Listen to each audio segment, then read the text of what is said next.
प्रदुल प्रदुल प्रदुल प्रदुल live को frame दे दे। मौजू आ गया। हाँ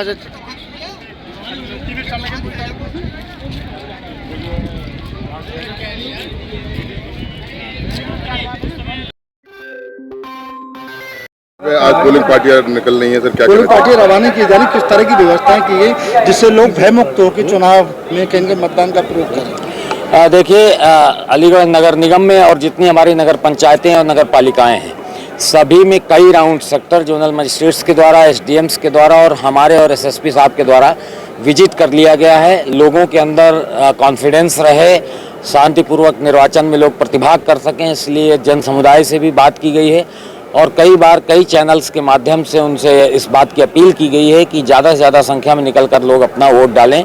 वोट डालने के लिए जो 15 प्रकार के पहचान पत्र हैं उनके बारे में भी लोगों को जानकारी दी गई है।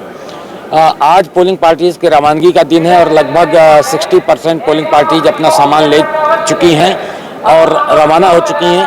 बहुत थोड़ी दूरी उनको ट्रैवल करना है, तो आज दोपहर 2 बजे तक वो सभी पोलिंग पार्टीज अपने मतदेय स्थलों पर पहुंच जाएंगी। पोलिंग बूथ की बनाने का काम भी पूर्ण कर लिया गया है। कल प्रातःकाल शांतिपूर्वक और निर्विघ्न निर्वाचन संबंधी जितनी तैयारियां हैं वो सब पूर्ण कर ली गई हैं और मैं आशा करता हूं कि अच्छे से निर्वाचन संपन्न होगा। इस आशय की भी कुछ संभावना को दृष्टिगत रखते हुए जहां पर कंजेस्टेड एरिया है या जहां पर मतदाता अधिक हैं वहां हमने अतिरिक्त पुलिस बल की तैनाती की है, स्टैटिक मजिस्ट्रेट इत्यादि की भी तैनाती की है ताकि पहचान पत्र इत्यादि की चेकिंग की जा सके। मैं मतदाताओं से ये भी अपील करना चाहूँगा आप लोगों के माध्यम से कि वो अपने पहचान पत्र लेकर जरूर आएँ। पहचान पत्र के माध्यम से ही वोट डाला जाएगा। अगर कोई मतदाता पर्ची लेकर केवल आया तो मतदाता पर्ची के आधार पर वो वोट डालने का पात्र नहीं है। मतदाता पर्ची केवल इस बात के लिए वितरित की गई है ताकि मतदाता को पता लग जाए कि उसे किस बूथ में जाना है और उसका मतदाता सूची में क्रमांक क्या है। लेकिन मतदाता सूची के आधार पर मतदान नहीं कर सकता कोई व्यक्ति, इसलिए इस बात को अच्छे से समझ लेना चाहिए कि हमारे पास कोई ना कोई फोटो युक्त पहचान पत्र अवश्य हो। अगर कोई व्यक्ति फर्जी पहचान पत्र के आधार पर मतदान करते हुए पाया गया तो उसके विरुद्ध गिरफ्तारी सहित सभी कठोर दंडात्मक कार्रवाइयां भी की जाएंगी।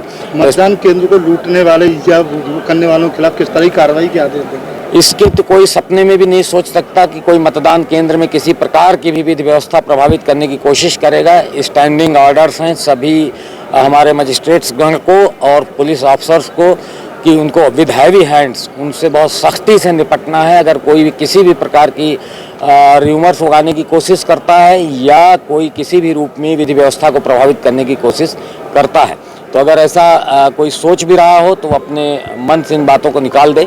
किसी भी कीमत पे किसी को भी कानून व्यवस्था से कोई खिलवाड़ करने नहीं दिया जाएगा।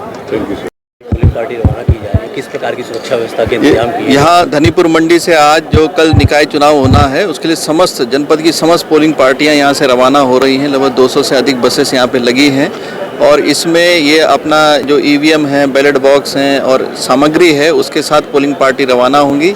यहीं से इनको पुलिसकर्मी इनके साथ रहेंगे सशस्त्र, एक सुरक्षित वातावरण इनको दिया जाएगा और आज ये अपने केंद्रों पर यहाँ से पहुँच जाएंगी। यहाँ पर हम लोगों के अधिकारियों की ड्यूटियाँ लगी हैं ताकि यहाँ से शांतिपूर्ण ढंग से, और ट्रैफिक की ड्यूटी भी लगी है कि बिना किसी ट्रैफिक जाम आदि के सकुशल यहाँ से ये हमारी पार्टियाँ रवाना हो जाएं और अपने अपने गंतव्य तक समय से पहुँच जाएँ। लोग भयमुक्त होकर अपने मत का प्रयोग करें, इसके लिए किस तरह की व्यवस्था कीजिए? तमाम लोग धमकाते हैं, रोकते हैं, वोट डालने से रोकते हैं, उसके लिए किस तरह की व्यवस्था है? चुनाव में जो है एक स्टैंडर्ड प्रोटोकॉल होता है। माननीय निर्वाचन आयोग के जितने निर्देश हैं उसका पालन कराया जा रहा है। एक वल्नरेबिलिटी मैपिंग हम लोग करते हैं कि कौन से बूथ सेंसिटिव हैं, सामान्य हैं, हाइपर सेंसिटिव हैं। उस हिसाब से प्री पोल वहाँ पर जो है निरोधात्मक कार्रवाइयाँ की जाती हैं। कल जैसे पोल डे है तो पोल डे के लिए हम लोगों की sector police mobile, zonal police mobile, इसके अतिरिक्त हमने क्लस्टर मोबाइल भी दिए हैं। हर थाने पर क्यूआरटी हमारी हैं। थाने पर हम लोग का रिजर्व फोर्स अलग से है, लाइंस में रिजर्व फोर्स है, एलआईयू को सक्रिय कर दिया गया है, विभिन्न बैरियर्स पर, पिकेट्स पर भी ड्यूटी लगी हुई है।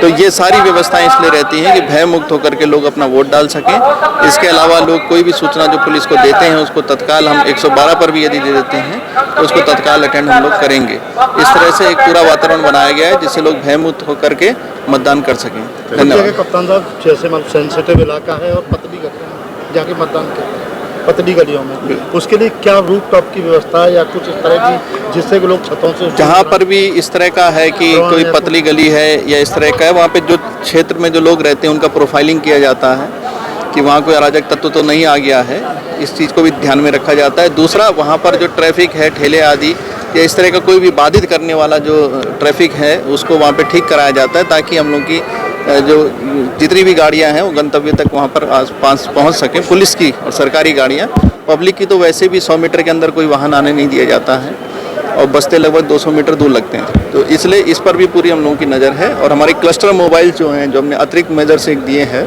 सुरक्षा के लिए, उसको भी बताया गया है कि इस तरह की जो गलियां हैं इसमें आसपास रहें और सुरक्षा व्यवस्था दी। धन्यवाद।